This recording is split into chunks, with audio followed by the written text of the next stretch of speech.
sənə güvənim. Yetmədi sevməyə hünərim, yara dolu daha mənim yaralı kürəyim. Üzdün daha çox sən məni, demə mənə boş sözlər gəlib.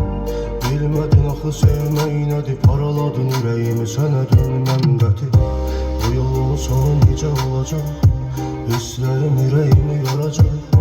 Sevgim tək mənə yanacaq, düşünmə bunlar yanına qalacaq. Məhv olub xatirələr bir-bir, özgəni seçməyində bildim. Sözləri gözlərimdən oxudum, yalanını səs tonunda bildim. Dindirmə daha qəlbimi sən, ağlamdan məni silməlisən. Boş danışma mənə getməlisən, eşqdə yalan biri mən.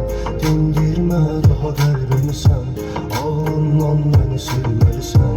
Boş danışma mənə getməlisən, eşqdə yanan biri mən.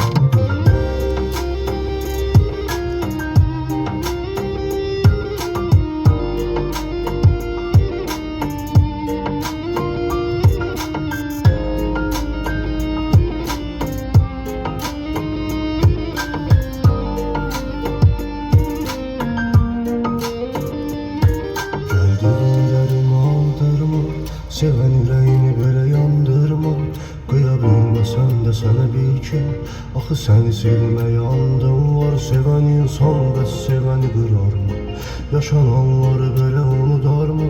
Mənə qayıb özgəni ovudarmı, sənə görə getmək bu qədər asanmı? Mənə görə yox, ona görə qaldım yanında bax.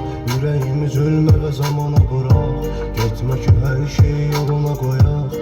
Nədən axı qaldıq bu qədər uzaq, sənsizliyi öldürmür, yar nədən üzü güldürmür.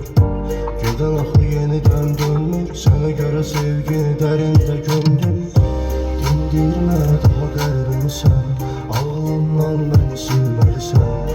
Boş danışma mənə getməlisən, eşqdə yanan biri mən. Dindirmə daha qəlbimi sən, ağlamdan məni silməlisən.